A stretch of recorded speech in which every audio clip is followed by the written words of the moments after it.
Here are the top few things that I wish I knew before buying a house in Silicon Valley.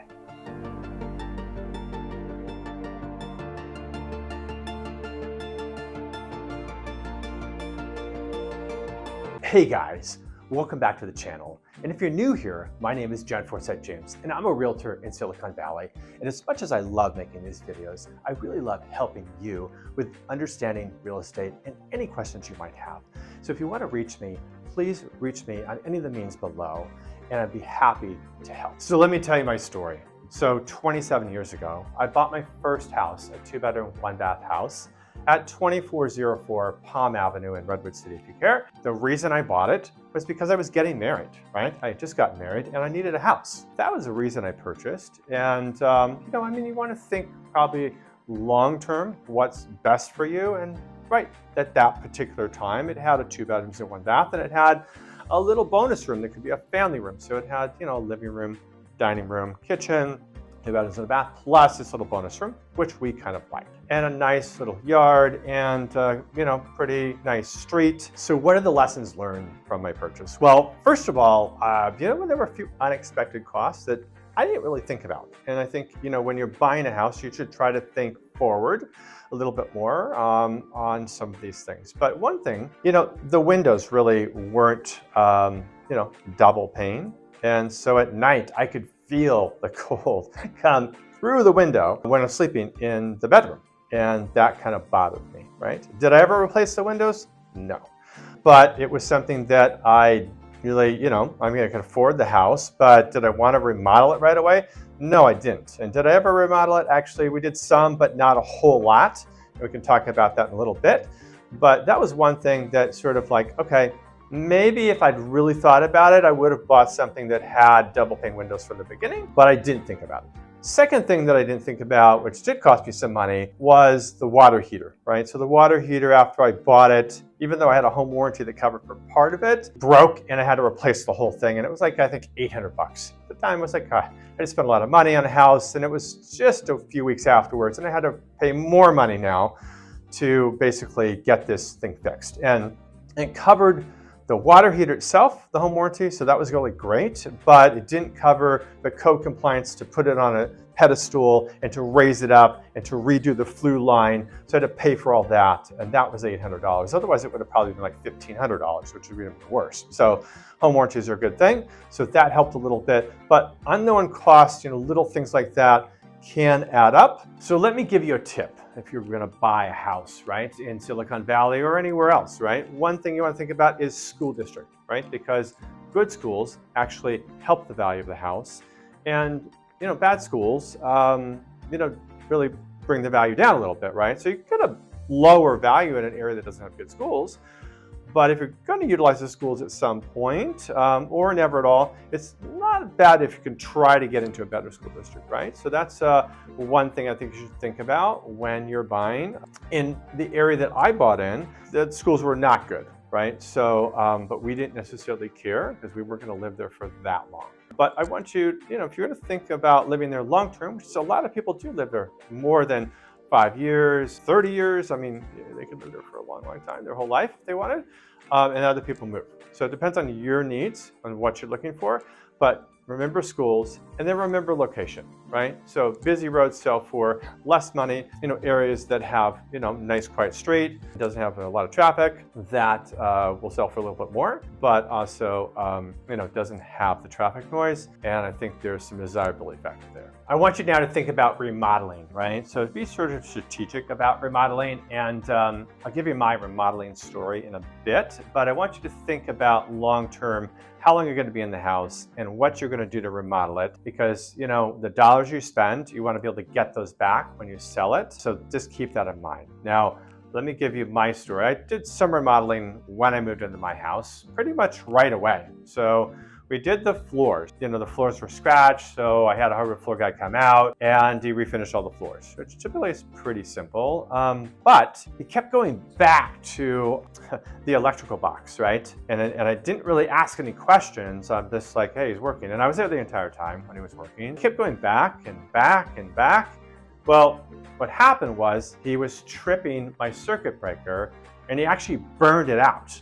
I didn't really figure this out until like a day after, like when I turned on something and it just like didn't work, right? So he burned out a bunch of fuses basically on my house, and I had to replace the entire circuit breaker.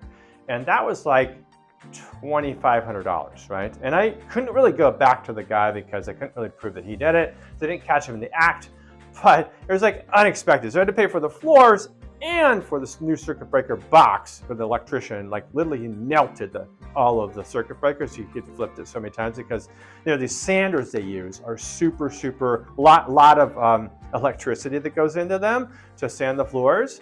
And you're supposed to use an extra cable, and I guess he didn't do that. So just kind of be mindful of who you use, first of all, right? Just trying to monitor their work and, you know, make sure they didn't do anything wrong before they leave, before you pay them. Two, we ripped out some like this mob carpeting in one of the rooms. That was in the family room, and we replaced it with some other carpeting which we liked. We did some painting on the outside. We painted the whole house.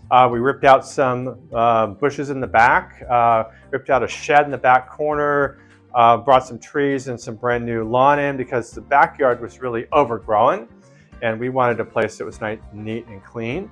So we did that, but those are pretty much the main things. We didn't remodel the bathroom, didn't remodel the kitchen, kept it pretty minimal. Remember, we didn't do the windows, right? So, you know, but we were able to pick the outside color and all of that. And like, actually, interestingly enough, this is 27 years ago I bought the house. I mean, you go drive by the house today, they still have the same colors on it, right? They haven't painted it again. So I guess we did a good paint job. Those are things to think about. So when you're remodeling, think on a return on investment and also for your convenience of what you really have to have when you're living there. And we sort of did the have-to-haves for us personally.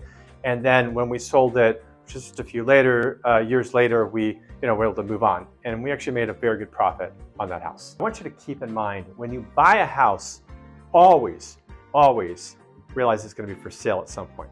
Maybe you will never sell it. Maybe you will die and it will go to your heirs. But somebody will sell it. Either you or your heirs, or whoever you give it to, right? So whoever gets it. I want you to keep in mind that you don't over-personalize the house, right? Because if you over-personalize it and you're going to resell it, you're going to have a limited buyer pool. And you really don't want that. You want to keep a broad buyer pool as much as possible. Now you can have some fun, right? So if you want to paint it a certain color, put some specialty wallpaper up, great. Maybe you're going to paint that out and take the wallpaper down before you sell it and enjoy it while you have it. So if that doesn't cost you that much money, paint's cheap, wallpaper's cheap, that's fine. We get into customization of floor plan, all of those type of things. Be careful, right? So make sure if you ever add on to a house, don't make it look like it's an add-on. You've seen houses like that where there's like a garage, and over top the garage there's a big old bedroom up there, and it's just standalone, and it's just like it doesn't fit the house. So there's things that you can do that really kind of do not help you in value. So be careful when you remodel. Get a good architect if you're going to add on, right? Those things you have to really keep in mind, because again, that resale is super important. Now, back to my example of my house, my first house in Silicon Valley that we're talking about. I sold it basically 3.5 years later and made $213,000 before agent fees, right? So that was a pretty good investment, buying it for $349,500 and then selling it for $213,000 more than that. So you could do the same, right, for whatever house that you buy. Now, I'm going to give you one more tip, right, before we go. And that's if you're going to develop a house, right? We didn't talk a lot about that, but if you buy a lot, max it out, okay? Max out the floor area development. I had a client that just didn't do that, and it really can hurt your bottom line, because the last few square feet are really what the buyers are going to pay you the extra money for. The land is so expensive, guys, right? So just keep that in mind, that you really want to maximize the value. And that costs more to build than max it out, but that is a rule that you really don't want to break. And so good floor plan, don't over customize. And if you're going to add on or do a brand new house, max it out, especially on the new development house, right? Very important. So that's it for this video, guys. And I really hope you enjoyed the information that we covered, again, about my first house I ever bought in Silicon Valley. And I hope you learned something from some of the tips we talked about. But again, I'm an agent in Silicon Valley. If you're looking to move or sell a home, please reach out in any of the means below, and I'd be happy to see if I can help you in your situation. So thanks again for watching, and we'll see you on the next one.